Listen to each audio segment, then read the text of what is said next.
मला वाटतं 2018ला मी जवळजवळ 3 ते 4 वर्षापासून या साठीज ब्रिजच्या ह्याच्यासाठी मंजुरीसाठी आपण त्याचा पाठपुरावा करत होतो आणि त्याला स्मार्ट सिटी अंतर्गत मला वाटतं 2018ला ह्याची संबंध मंजुरी आणली आणि 3 वर्षानंतर ह्याचं काम सुरू झालं.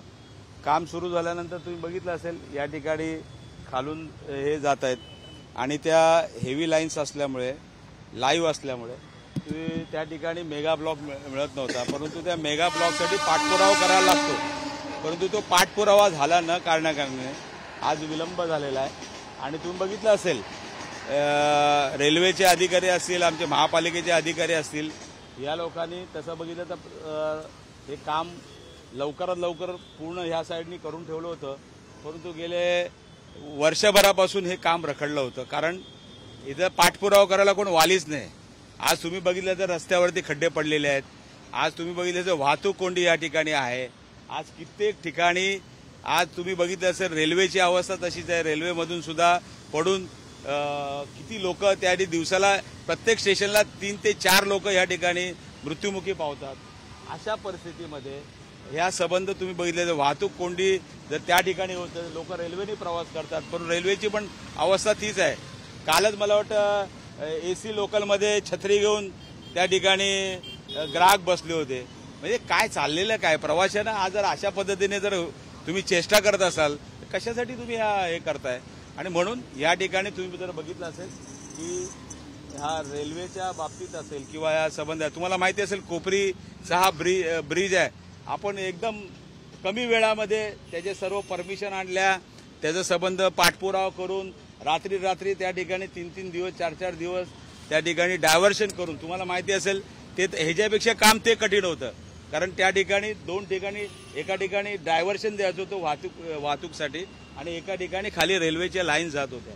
आणि अशा परिस्थितीत त्याचा पाठपुरावा करून आपण कमी वेळामध्ये त्या ठिकाणी कोपरी ब्रिजचं काम त्या ठिकाणी करून दिलं. तुम्हाला माहिती असेल नवीन जे स्टेशन त्या ठिकाणी ठाणे आणि मुलुंडच्या दरम्यान होत आहे त्याचा सुद्धा पाठपुरावा करून स्मार्ट सिटी अंतर्गत आपण कधीच मंजूर करून ठेवलं होतं. 12 वर्ष हायकोर्टामध्ये त्या ठिकाणी आपण भांडून त्याला त्याच्या संदर्भामध्ये ज्या काही क्युरी होत्या त्या ठिकाणी कोर्टामध्ये सबमिशन करून त्या ठिकाणी मंजूर करून आणल्या आणि त्यानंतर ह्याचं काम सुरू झालं. परंतु काम सुरू केलं ते जाणून बुजून त्यावेळेला असंच काम सुरू केलं, त्याचं काय भूमिपूजन केलं नाही. कारण काय राजन विचारेला बोलावं लागलं असतं, मग ते क्रेडिट राजन विचारायला गेलं असतं. परंतु या ठाणेकर जनतेला माहिती आहे हे कामं कुणी केलेली आहेत, त्यामुळे तो विषय नाही. परंतु आज जनतेच्या जीवाशी तुम्ही खेळू नका. आज तुम्ही जे काय प्रोजेक्ट आहेत शेवटी या जनतेच्या टॅक्स रुपी पैशातून हे सर्व प्रोजेक्ट तुमच्या खिशातून होत नाहीत. परंतु ह्याचं काम लवकरात लवकर व्हायला पाहिजे, जनतेला त्रास कमी व्हायला पाहिजे. या दृष्टिकोनातून जर लक्ष दिलं, आपले हिरो आपले फिरत असतात दिल्लीला जॅकेट घालून आणि फक्त त्यांचं टीका करण्यात म्हणा, पवार साहेबांवर टीका कर, उद्धव साहेबांवर टीका कर, ह्याच्यावर टीका कर, वयाचं भान ठेवत नाही, राहुल गांधी, इंदिरा गांधी. अरे काय आहे, अरे आता तुमचे पाय पाळण्यात दिसायला लागलेत आणि तुम्ही आता जरा शांततेने घ्या, या विकास कामाकडे लक्ष द्या. आणि आज तुम्हाला माहिती असेल हा सर्वात महत्वाकांक्षी प्रकल्प आहे. आज कोपरीला जे राहणारे जे लोक आहेत त्यांना वाहतूक कोंडीचा एवढा मोठा सामना त्या ठिकाणी करावा लागतो आणि हा जर हे झाला तर मला वाटतं लोकांना त्यासाठी प्रवासासाठी सुद्धा बरं होईल.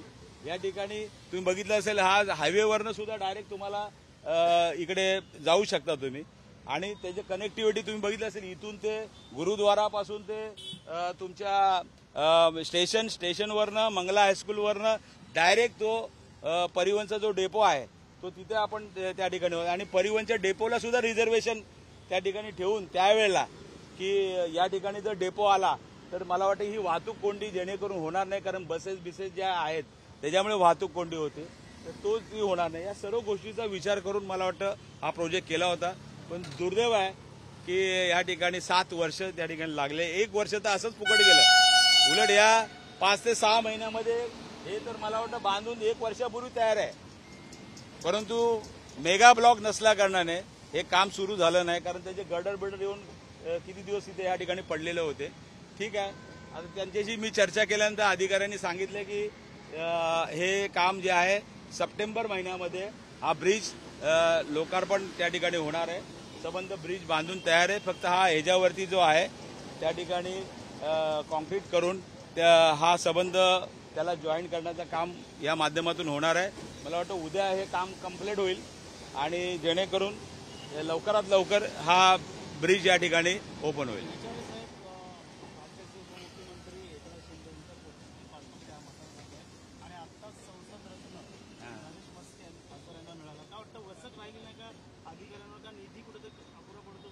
मी काय सांगितलं तुम्हाला, दिल्लीमध्ये जॅकेट घालून त्या महाराष्ट्र सदनच्या समोर ह्याच्यावर टीका कर त्याच्यावर टीका कर, पवार साहेबांवरती बोल. अरे पवार साहेबांची जेवढे पावसाळे आहेत किंवा उद्धव साहेबांनी जेवढं काम केलंय, तू कुठे आला? तू आता तुझा जन्म झाला. त्यामुळे तू पहिला आधी काम कर, आधी लोकांच्याकडून हे घे आणि मग काय कर. काय अडचण असेल माझ्याकडे आला तरी काय प्रॉब्लेम नाही, त्याला देईल मी सल्ला, पण तू चांगल्या कामासाठी देईन.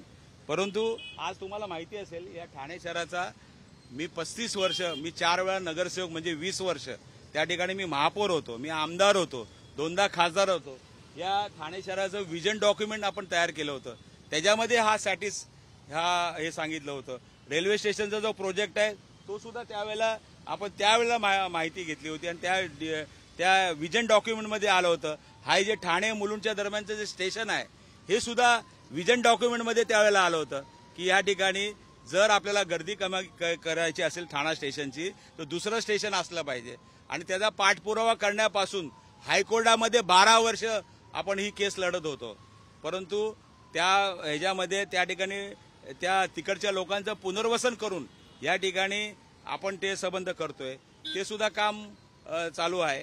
आणि मला वाटतं हे जर लवकर झालं हे स्टेशन, त्याचबरोबर ठाण्याचं जवळजवळ मला वाटतं 2100 करोड रुपयाला मंजुरी त्या ठिकाणी मिळेल नवीन स्टेशनला. म्हणजे एअरपोर्टच्या धर्तीवरती ते स्टेशन असणार आहे, तिथे डेक असणार आहे, वरती छोटे छोटे त्या ठिकाणी बसण्यासाठी रेस्टॉरंट असतील किंवा वेटिंग एरिया असेल. किंवा आता कालच मला समजलं की आज वेटिंग एरिया एवढ्या मोठ्या स्टेशनसाठी आपण वेटिंग एरिया त्याचं भूमिपूजन केलं होतं, ते लोकार्पण केलं. काल मला समजलं की तिथे रेस्टॉरंट तिकडे ओपन करतात. ते काय चाललेलं काय आहे सर? मला वाटतं या ह्याच्यातली कुठलीही जागा या ठिकाणी सोडलेली नाहीत. सर्व ठिकाणी कमर्शियल अँगल त्या ठिकाणी तयार केलेलं आहे. जनतेचं हित कुठे बघितलं गेलेलं नाही. आज तुम्ही बघितले असेल सर्व अदानीच्या घशामध्ये या सर्व जागा गेलेल्या आहेत. या इथली जागा सुद्धा आपली गेली, आनंदनगर नाक्याच्या इकडची, दहिसरच्या इकडची गेली, मिठागरं गेली, हे गेले, बीकेसी गेलं, धारावी गेली. काय चाललंय काय? आज बघा, तुम्ही बघितलं असेल की कशा पद्धतीने शेतकरी हवालदिल झालेले आत्महत्या करतायत. आता ह्या काम करणारा जो ठेकेदार आहे त्याला जर बिल मिळालं तर मला वाटतं हा वरूनच रेल्वेवरून वरती उडी टाकेल खाली. आज तुम्हाला माहिती असेल प्रत्येकाला त्याच्या हक्काचं काम केल्यानंतर बिल दिलं पाहिजे. आज 30,000 करोड रुपये या संबंध ठेकेदारांचे बाकी आहेत. आज कित्येक ठेकेदार त्या ठिकाणी त्रासलेले आहेत. आणि अशा परिस्थितीमध्ये ह्या मोठमोठे प्रोजेक्ट या ठिकाणी अनाउन्समेंट करतात, परंतु कुठेही काय त्याचा पायपोस नाही. आणि तुम्ही बघितलं असेल जनतेच्या हिताकरता म्हणजे त्या ठिकाणी वेळ घालवण्यापेक्षा आज फक्त फोडाफोडी, हा पक्ष फोड, ह्याला घे, त्याला पैसे दे, हे कर. आज तुम्हाला माहिती असेल की सुप्रीम कोर्टाने त्या दिवशी ठाण्यातलं एक टेंडर 3,000 कोटीचा घोटाळा त्या ठिकाणी उघडकीस आला आणि त्याला 3,000 कोटी जनतेचे वाचवलेत सुप्रीम कोर्टाने. मग हे काय करतं सरकार? राज्यात त्यांचं सरकार आहे, केंद्रात त्यांचं सरकार आहे, परंतु कुठे नियंत्रण नाही. सर्व मौज मजा त्या ठिकाणी चालू आहेत. कोण बॅगा भरून येतो, कोण काय करतो, कोण कशात आहे. म्हणजे आज तुम्ही बघितलं असेल, लाज वाटते ह्या संबंध सरकारचं काम बघून. आणि आज जनता संबंध हवालदिल झालेली आहे. आणि आज तुम्ही बघितलं असेल लोकांच्या पैशाचा जो टॅक्स रुपी पैसे जमा केले जातात, परंतु त्याचा ह्यांचे सर्व पैसे ह्याच्या खिशात घालण्याचं काम हे लोक करतायत. अरे संसद रत्न म्हणजे त्यांना मी काय बोललो, वाचाळवी राहताना त्यांना द्यायला पाहिजे पुरस्कार. संसद रत्न नाही, संसदेत त्याचे कमी असतात, पण बाकी इकडं ह्याच्या ठिकाणी बोलायला मात्र ते पुढे असतात. ठीक आहे, नवीन आहे, बच्चा नया आहे. चलो, बहिणीची योजना आणली, मात्र अनेक पुरुषांच्या खात्यात ते पैसे गेल्याचं समोर आलेले आहे. 21 कोटी. मी काय राम कदमने देखील मला असं वाटतं आज तुम्ही बघितलं असेल कुठली त्यांची एक योजना दाखवा मला, एक योजना. किती योजना सक्सेसफुल झालेल्या आहेत, त्याचा गैरवापर त्या ठिकाणी प्रत्येक ठिकाणी झालेले आहेत. लाडकी बहिणीसाठी दिला, परंतु लाडके भाऊच त्यातला अर्धा खाऊन गेले. अरे तुम्ही लोक करता काय? कोण आहेत अधिकारी? ज्यांनी केलं त्याला पहिला सस्पेंड करा. आज ठाणे शहरामध्ये हायकोर्टाला डायरेक्शन द्यावे लागतात की अनधिकृत बांधकाम तोडा म्हणून. तुम्ही काय करता तिकडे? आयुक्त म्हणून काय त्याची जबाबदारी नाही का सांगा मला? हा, यांना घरी बसवलं पाहिजे. ज्या वॉर्डमध्ये अनधिकृत बांधकाम होईल त्या वॉर्ड ऑफिसरला, तिकडच्या ज्या जबाबदार जो कोण अधिकारी असेल त्याला पहिलं घरी बसवलं, नंतरच हे मला वाटतं यंत्रणा. आजही अनधिकृत बांधकाम या ठिकाणी ठाण्यामध्ये चालू आहेत. सर, राम कदम आनंद आश्रममध्ये आले होते. त्यांचं असं म्हणणं आहे की जे काही पुरुषांनी लाभ घेतलेला आहे त्याच्यामध्ये उबाटाचे कार्यकर्ते किती आहेत ते तपासून पहा. अरे राम कदम या इकडून तिकडून उड्या मारणारे ही लोक आहेत. त्यांनी कोणाला आम्हाला शिकवायची जरूर नाही. आज त्यांना माहिती आहे, रात्री 2:30 वाजता ते एका कामाकरता माझ्याकडे दिघे साहेबांकडे आले होते. त्यावेळेला ते राष्ट्रवादीमध्ये होते. आमच्याकडे कुठलाही पक्ष बघितला जात नाही. आम्हाला दिघे साहेबांनी काय शिकवलं? कुठल्या जातीचा, धर्माचा, कुठल्या पक्षाचा आपल्या दरवाजामध्ये एखादा कार्यकर्ता कुठल्याही पक्षाचा आला किंवा कुठल्याही धर्माचा आला किंवा कुठल्याही जातीचा आला तर त्याला मदत करा, हा संदेश देऊन आम्ही लोक मोठे झालेलो आहोत. त्यामुळे राम कदमनी मला वाटतं या ठाण्यात येऊन या गोष्टी बोलू नये. राम कदमला माहिती आहे की याच आनंद आश्रमामधून तुम्हाला आशीर्वाद दिला होता दिघे साहेबांनी. त्याचा साक्षीदार राजन विचारे आहे. तर शिवसेना मोठी करण्यासाठी आता सिंधुदुर्ग असेल, कोकण असेल, या ठिकाणी भाजपच्या लोकांना देखील आता घेतलं जाते. जसं ठाणे जिल्हा असेल, पालघर जिल्हा असेल, नाशिक जिल्हा असेल, त्या ठिकाणी देखील शिवसेनेत जास्त प्रमाणात आता ठाकरेगड असेल तेही घेतात. मला असं वाटतं की बघा, कुठलाही पक्ष असतो तो एवढा कमकुवत नसतो. आज सुद्धा शिवसेना असेल, आदरणीय पक्षप्रमुख हिंदू हृदय सम्राट शिवसेना प्रमुख बाळासाहेब ठाकरे, एकूण 60 वर्ष झाले या संघटनेला. त्याच्यामध्ये कितीतरी लोक आली, कितीतरी लोक गेली. आज त्यांच्या प्रेरणेने आज तुम्ही बघितले आमचे गुरुवारी धर्मवीर आनंद दिघे साहेब होते. या ठाणे जिल्ह्यात त्यांचं जे योगदान होतं. आणि आज बाळासाहेब असतील, पक्षप्रमुख उद्धव ठाकरे साहेब असतील, यांच्या माध्यमातून मला वाटतं ही संघटना मजबूत आहे. आणि संघटना एवढी लेचीपेची नाही. आज लाखो नागरिक त्याच्या ठिकाणी आहेत, शिवसैनिक आहेत. आजही कुठे संघटना कमी झालेली नाही. उलट जे कोण 2 दगडावरचे होते ना ते गेले सर्व. परंतु आज संघटना जी आहे ही निष्ठावंतांची संघटना आहे आणि निष्ठावंत शिवसैनिक या ठिकाणी आहेत. आमच्या बघा कृष्णा कोळी आज कित्येक वर्ष काम करतात, सिनियर मोस्ट या ठिकाणी लोकप्रतिनिधी होते. आज ते सुद्धा आहे. सर्व जुनी लोक आहेत तिकडे. गेले जे होते फायद्यासाठी आले होते, इकडून तिकडे उड्या मारणारे असतात ते गेले. परंतु आज निष्ठावंत सैनिक जो आहे आणि मतदार जागरूक नागरिक सुद्धा या ठिकाणी आहेत. सर, 2 अतिरेक्यांना मारण्यात आलेलं आहे पहलगाम हल्ल्यामध्ये. कधी? आज मध्ये ऑपरेशन महादेव. आज अरे कशाला देवांची नावं तुम्ही घेता यार? ऑपरेशन सिंदूर, अरे त्या 26 लोकांचं सिंदूर तुम्ही भरून देणार आहेत का?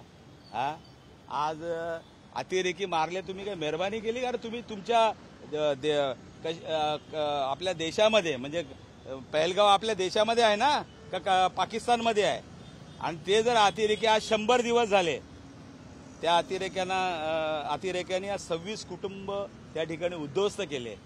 आणि त्या ठिकाणी आज जर समजा पकडले गेले असतील तर काय त्याचा एवढा डंका वाजवायचा गरज काय? आज तुम्ही बघितलं असेल पूर्ण देश या बाबतीमध्ये खवळलेला आहे.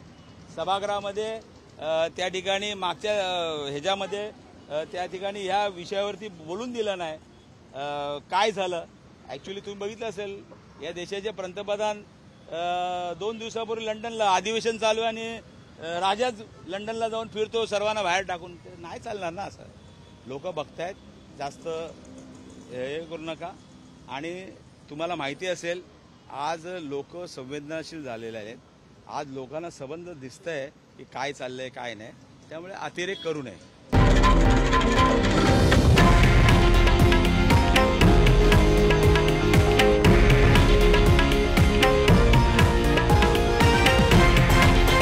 हे आहे देशातील नंबर 1 न्यूज नेटवर्क आणि आपण पाहत आहात TV9 मराठी, एकमेव